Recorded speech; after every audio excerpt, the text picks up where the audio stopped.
All right, I keep hearing the same lines that everyone's spouting. Farmers, especially soybean farmers, are looking for handouts. They want to bail out.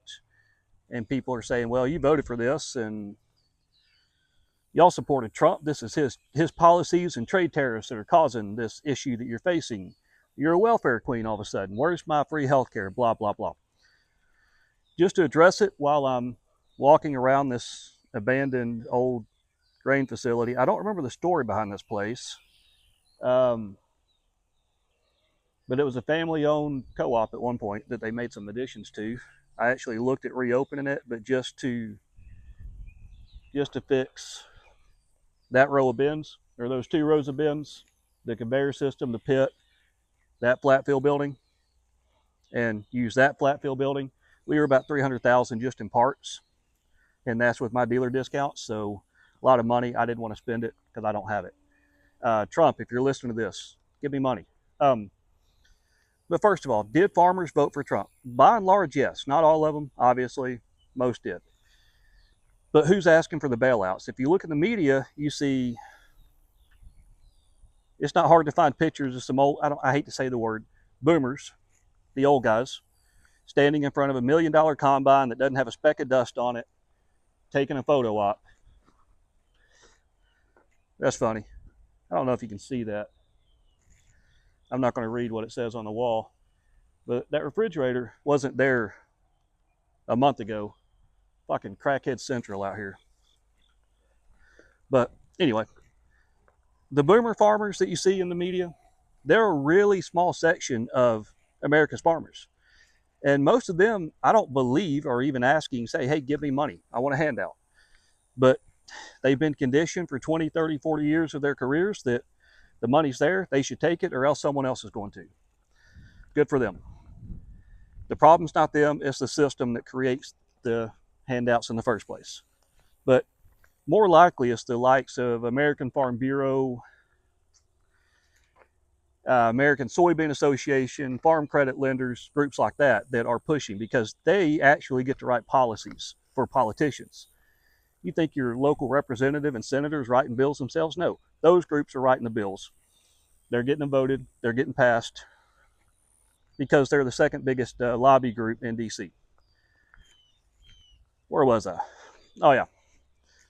But it's not the farmers. For every boomer out there, and still I hate that term, for every older generation farmer, there's a dozen or more, 100 maybe, younger farmers that don't care. They don't want the handouts. And media's calling them, hey, I want to do a story on you.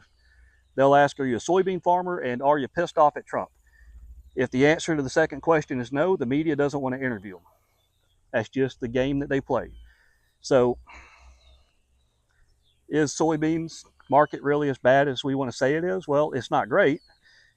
China buys about 60% of the global soybean exports, which begs the question, why are we propping up a market? Why have we encouraged farmers to spend so much money on soybeans when there's only one major client? I don't know. I'm not a politician. I'm only 40 years old. They've been screwing this up longer than I've been alive. That's a pretty cool building, though. Go around front. So, soybeans are fucked. Lack of better words. China's a buyer. They're buying from someone else because they don't like Trump's policies. But anyone saying that this issue is all Trump's fault needs to realize it's taken decades. And it's taken a lot of effort from a lot of Congresses to screw up the situation we're in, as bad as it is. And now we're in a spot where someone trying to start up a local co-op like this is kind of screwed. But why soybeans if there's only one buyer? Why? Crop insurance in America, by and large, encourages the growth of subsidy crops, because if the crop insurance providers, the ones that write the policies, if they can get, sorry, I'm standing on top of the nasty pit now. If the crop insurance providers can get the farmers to grow commodity crops, big old rat down there. then the crop insurance itself is subsidized from the government. So maybe we should unsubsidize all the government crop insurance programs right off the bat. That's just one of many thoughts I have on the issue. It's a creepy fucking place. But here's the kicker. China's not buying soybeans. Last year, China bought $13 billion worth of soybeans from American farmers. Last year, America had a $32 billion deficit on buying fruits and vegetables because we have replaced our actual food with a commodity called soybeans that are entirely dependent on inputs. They can't be sold or they can't be used out of the field. They've got to be processed. They've got to go through a crush plant. Why have we allowed that to happen? That's not just Trump. He hasn't done anything yet to fix that issue, but he sure is not the reason it's so bad. It's as bad as it is. So, for all of the you voted for this people out there, you're not as smart as you think you're sounding right now. Here's the other thing. It's not as bad as it looks or sounds, or probably is. Instead of saying the sky is falling, why don't we say there's a lot of opportunity? Opportunity to fix America's ag system. I even wrote notes about things we could do to fix America's ag system. We have a chance right now to unsubsidize crop insurance, like I just said. Unsubsidize it. It is the largest single reason I can think of off the top of my head for why America's ag sector is so undiversified, if that's even a word. Give farmers reasons to grow more crops. Give farmers a reason to allocate some of their land. I wish I could turn around and watch this whole field over here. But give farmers a reason to allocate some of their land to cattle, to poultry, to, I don't know, growing oats or peas or barley or anything other than soybeans. Next thing, let's build more crush plants. I think there's 63 soybean crush plants in America, or 68, one of those two numbers. Let's build more. And while we're at it, we need to build more local meat producers or meat processors. We need more textile mills that can take cotton or wool, turn them into actual fabric. Those have been shutting down thanks to government policies, not Trump, government policies.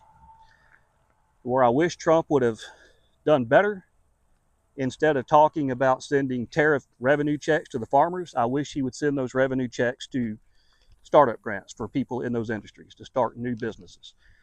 Third thing, we have a perfect chance to work on it right now, and that is fix the monopolies that are causing our farmers to be in such dire straits.